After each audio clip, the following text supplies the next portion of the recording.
Deux Chroniques, chapitre 20. Après cela, les Moabites et les Ammonites, accompagnés de Maonites, marchèrent contre Josaphat pour lui faire la guerre. On vint annoncer à Josaphat: Une foule nombreuse s'avance contre toi depuis l'autre côté de la mer, depuis la Syrie, et ils sont déjà à Hatsatson Tamar, c'est-à-dire En-Gedi. Josaphat eut peur et décida de chercher l'Éternel. Il proclama un jeûne pour tout Juda. Les Judéens se rassemblèrent pour supplier l'Éternel. C'est même de toutes les villes de Juda que l'on vint pour chercher l'Éternel. Josaphat se tint debout au milieu de l'assemblée de Juda et de Jérusalem, dans la maison de l'Éternel, devant le nouveau parvis, et dit: Éternel, Dieu de nos ancêtres, n'est-ce pas toi qui es Dieu dans le ciel, et n'est-ce pas toi qui domines sur tous les royaumes des nations? N'est-ce pas toi qui détiens la force et la puissance, toi à qui personne ne peut résister? N'est-ce pas toi, notre Dieu, qui a dépossédé les habitants de ce pays devant ton peuple, devant Israël, et qui l'a donné pour toujours à la descendance d'Abraham, ton ami? Ils l'ont habité, et ils t'y ont construit un sanctuaire en l'honneur de ton nom en disant: Si un malheur nous atteint, que ce soit l'épée, le jugement, la peste ou la famine, nous nous présenterons devant ce temple et devant toi, car ton nom réside dans cette maison. Nous crierons à toi du fond de notre détresse, et tu nous écouteras et nous sauveras. Voici maintenant les Ammonites et les Moabites ainsi que les habitants de la région montagneuse de Séhir. Tu n'as pas permis aux Israélites de pénétrer sur leur territoire quand ils venaient d'Égypte et, en effet, ils ont fait un détour et ne les ont pas détruits. Les voici qui nous récompensent en venant nous chasser de ton héritage, celui que tu nous as donné. Notre Dieu, ne vas-tu pas les juger? En effet, nous sommes sans force devant cette foule nombreuse qui vient nous attaquer et nous ne savons que faire, mais nos yeux sont sur toi. Tous les Judéens se tenaient debout devant l'Éternel, y compris leurs jeunes enfants, leurs femmes et leurs fils. Alors l'Esprit de l'Éternel reposa, au milieu de l'assemblée, sur Jacaziel, fils de Zacharie et descendant de Benaja, Jéhiel et Mattania. C'était un Lévite, un descendant d'Asaph. Jacaziel dit: Soyez attentifs, vous tous, Judéens et habitants de Jérusalem, et toi, roi Josaphat. Voici ce que vous dit l'Éternel. N'ayez pas peur et ne vous laissez pas effrayer devant cette foule nombreuse, car ce ne sera pas vous qui combattrez, ce sera Dieu. Demain, descendez contre eux. Ils vont monter par la colline de Tsitz et vous les rencontrerez à l'extrémité de la vallée, en face du désert de Jéruel. Vous n'aurez pas à mener ce combat. Prenez position, tenez-vous là et vous verrez la délivrance que l'Éternel vous accordera. Juda et Jérusalem, n'ayez pas peur et ne vous laissez pas effrayer. Demain, sortez à leur rencontre et l'Éternel sera avec vous. Josaphat s'inclina, le visage contre terre, et tous les Judéens et les habitants de Jérusalem tombèrent devant l'Éternel pour l'adorer. Les Lévites qui faisaient partie des Kéatites et des Coréites se levèrent pour louer d'une voix très forte l'Éternel, le Dieu d'Israël. Le lendemain, ils se levèrent tôt et partirent pour le désert de Tekoa. Au moment de leur départ, Josaphat se tint debout et dit: Écoutez-moi, Judéens et habitants de Jérusalem. Ayez confiance en l'Éternel, votre Dieu, et vous serez affermis. Ayez confiance en ses prophètes et vous réussirez.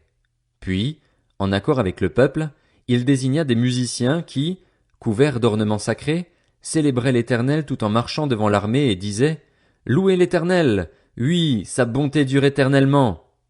Au moment où l'on commençait les chants et les louanges, l'Éternel plaça une embuscade contre les Ammonites, les Moabites et les habitants de la région montagneuse de Séhir qui étaient venus contre Juda, et ils furent battus. Les Ammonites et les Moabites se dressèrent contre les habitants de la région montagneuse de Séhir pour les vouer à la destruction et les exterminer, et, quand ils en eurent fini avec les habitants de Séhir, ils s'aidèrent mutuellement à se détruire. Lorsque les Judéens furent arrivés à un point de vue donnant sur le désert, ils regardèrent du côté de la foule et constatèrent que ce n'étaient plus que cadavres tombés à terre. Il n'y avait aucun rescapé. Josaphat et son peuple allèrent piller leurs dépouilles. Ils trouvèrent en abondance parmi eux des richesses, des habits et des objets précieux, et ils en ramassèrent tant qu'ils ne purent tout emporter. Ils mirent 3 jours pour procéder au pillage du butin, car il était considérable. Le 4e jour, ils se rassemblèrent dans la vallée de Beraka. Ils y bénirent l'Éternel, c'est pourquoi ils appelèrent cet endroit vallée de Beraka, nom qui lui est resté jusqu'à aujourd'hui. Tous les hommes de Juda et de Jérusalem, avec Josaphat à leur tête, repartirent joyeux à Jérusalem, car l'Éternel les avait remplis de joie en les délivrant de leurs ennemis. Ils entrèrent à Jérusalem et dans la maison de l'Éternel au son des luttes, des harpes et des trompettes. La terreur de Dieu s'empara de tous les royaumes des autres pays lorsqu'ils apprirent que l'Éternel avait combattu contre les ennemis d'Israël. Ainsi, le royaume de Josaphat fut tranquille et son Dieu lui donna du repos de tous les côtés. Josaphat régna sur Juda. Il avait 35 ans lorsqu'il devint roi et il régna 25 ans à Jérusalem. Sa mère s'appelait Azuba et c'était la fille de Shilchi. Il marcha sur la voie de son père Asa. Il ne s'en écarta pas, faisant ce qui est droit aux yeux de l'Éternel. Toutefois, les hauts lieux ne disparurent pas et le peuple n'avait pas encore le cœur fermement attaché au Dieu de ses ancêtres. Le reste des actes de Josaphat, des premiers aux derniers, est décrit dans les mémoires de Jéhu, fils de Hanani, qui sont insérés dans les annales des rois d'Israël. Après cela, Josaphat, roi de Juda, s'associa avec le roi d'Israël, Akazia, qui avait une conduite coupable. Il s'associa avec lui pour construire des bateaux long courriers, et ils firent ces bateaux à Edjen-Géber. Alors Eliezer, fils de Dodava, de Marécha, prophétisa contre Josaphat en disant: Parce que tu t'es associé avec Akazia, l'Éternel détruit ce que tu as fait. Les bateaux furent brisés et ne purent atteindre leur lointaine destination. 2 Chroniques, chapitre 21. Josaphat se coucha avec ses ancêtres et il fut enterré à leur côté dans la ville de David.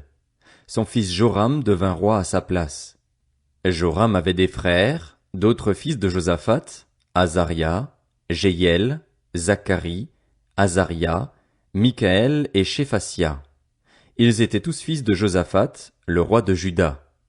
Leur père leur avait donné des cadeaux considérables en argent, en or et en objets précieux, avec des villes fortifiées en Juda. Quant au royaume, il l'avait donné à Joram parce qu'il était l'aîné. Lorsque Joram eut pris possession du royaume de son père et qu'il se fut fortifié, il fit mourir par l'épée tous ses frères ainsi que des chefs d'Israël. Joram avait 32 ans lorsqu'il devint roi et il régna 8 ans à Jérusalem. Il marcha sur la voie des rois d'Israël comme l'avait fait la famille d'Akab, sa femme était en effet une fille d'Akab, et il fit ce qui est mal aux yeux de l'Éternel. Toutefois, l'Éternel ne voulut pas détruire la famille de David à cause de l'alliance qu'il avait conclue avec David et de la promesse qu'il avait faite de lui donner toujours un successeur, ainsi qu'à ses descendants. À son époque, les Édomites se révoltèrent contre l'autorité de Juda et se donnèrent un roi. Joram partit avec ses chefs et tous ses chars. Il s'était levé de nuit et il battit les Édomites qui l'encerclaient ainsi que les chefs des chars. La rébellion d'Édom contre l'autorité de Juda a duré jusqu'à aujourd'hui. Libna se révolta aussi à la même époque contre son autorité, parce qu'il avait abandonné l'Éternel, le Dieu de ses ancêtres. Joram fit même des hauts lieux dans les montagnes de Juda. Il poussa les habitants de Jérusalem à la prostitution et il égara Juda. Il reçut un écrit du prophète Élie qui affirmait: Voici ce que dit l'Éternel, le Dieu de ton ancêtre David. Parce que tu n'as pas marché sur les voies de ton père Josaphat, ni sur celles d'Asa, roi de Juda, mais que tu as marché sur la voie des rois d'Israël, parce que tu as poussé Juda et les habitants de Jérusalem à la prostitution, comme l'a fait la famille d'Akab vis-à-vis d'Israël, et parce que tu as même fait mourir tes frères, qui étaient meilleurs que toi et formaient ta propre famille, l'Éternel va frapper ton peuple, tes fils, tes femmes et tout ce qui t'appartient d'un grand fléau. Quant à toi, il va te frapper de grandes souffrances. Tu auras une maladie des intestins qui s'aggravera de jour en jour, au point que tes intestins sortiront de toi à cause de la maladie. Et l'Éternel réveilla contre Joram l'esprit des Philistins et des Arabes qui sont voisins des Éthiopiens. Ils montèrent contre Juda, ils lancèrent une attaque et emmenèrent avec eux toutes les richesses qui se trouvaient dans le palais du roi, y compris ses fils et ses femmes, de sorte qu'il ne lui resta pas d'autre fils que Joachaz, le plus jeune d'entre eux. Après tout cela, l'Éternel le frappa d'une maladie des intestins qui était incurable. Elle s'aggrava de jour en jour et, vers la fin de la 2e année, les intestins de Joram sortirent en raison de la maladie. Il mourut dans de violentes souffrances et son peuple ne brûla pas de parfum en son honneur, comme il l'avait fait pour ses ancêtres. Il avait 32 ans lorsqu'il devint roi et il régna 8 ans à Jérusalem. Il partit sans être regretté et on l'enterra dans la ville de David, mais pas dans les tombeaux des rois. 2 Chroniques, chapitre 22. Les habitants de Jérusalem firent régner à sa place Akazia, son plus jeune fils, car la troupe qui avait fait irruption avec les Arabes dans le camp avait tué tous ses aînés. C'est ainsi qu'Akazia, fils de Joram, le roi de Juda, devint roi.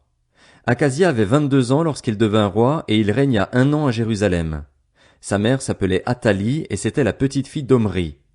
Il marcha lui aussi sur les voies de la famille d'Akab, car sa mère le poussait au mal par ses conseils. Il fit donc ce qui est mal aux yeux de l'Éternel comme la famille d'Akab, car il y trouva après la mort de son père des conseillers pour sa perte. Suivant leurs conseils, il partit avec Joram, le fils d'Akab, roi d'Israël, en guerre contre Hazaël, le roi de Syrie, à Ramoth en Galaad. Les Syriens blessèrent Joram. Joram repartit à Jizréel pour se faire soigner des blessures que les Syriens lui avaient infligées à Rama, lorsqu'il se battait contre Hazaël, le roi de Syrie. Akazia, fils de Joram et roi de Juda, descendit alors pour voir Joram, fils d'Akab, à Jizréel, parce qu'il était blessé. Par la volonté de Dieu, ce fut pour sa ruine qu'Akazia se rendit auprès de Joram. Une fois arrivé, il sortit avec Joram vers Jéhu, petit-fils de Nimshi, que l'Éternel avait désigné par onction pour exterminer la famille d'Akab. Alors qu'il exerçait la justice contre la famille d'Akab, Jéhu rencontra les chefs de Juda et les neveux d'Akazia qui étaient au service d'Akazia, et il les tua. Il rechercha Akazia et on s'empara de lui dans Samarie, où il s'était caché. On l'amena auprès de Jéhu et on le fit mourir. Puis on l'enterra, car on se disait, c'est le petit-fils de Josaphat, qui, lui, cherchait l'Éternel de tout son cœur. Et il ne resta personne de la famille d'Akazia qui soit apte à régner. Quand Athalie, la mère d'Akazia, vit que son fils était mort, elle se leva et fit disparaître toute la descendance royale de la communauté de Juda. Cependant Joshabéath, la fille du roi, prit Joas, le fils d'Akazia, et l'enleva du groupe des fils du roi quand on les fit mourir. Elle le mit avec sa nourrice dans une chambre à coucher du temple. Joshabéath, fille du roi Joram, femme du prêtre Jéhojada et sœur d'Akazia, le cacha ainsi à Athalie, et celle-ci ne le fit pas mourir. Il resta 6 ans caché avec eux dans la maison de Dieu, tandis qu'Athalie régnait sur le pays.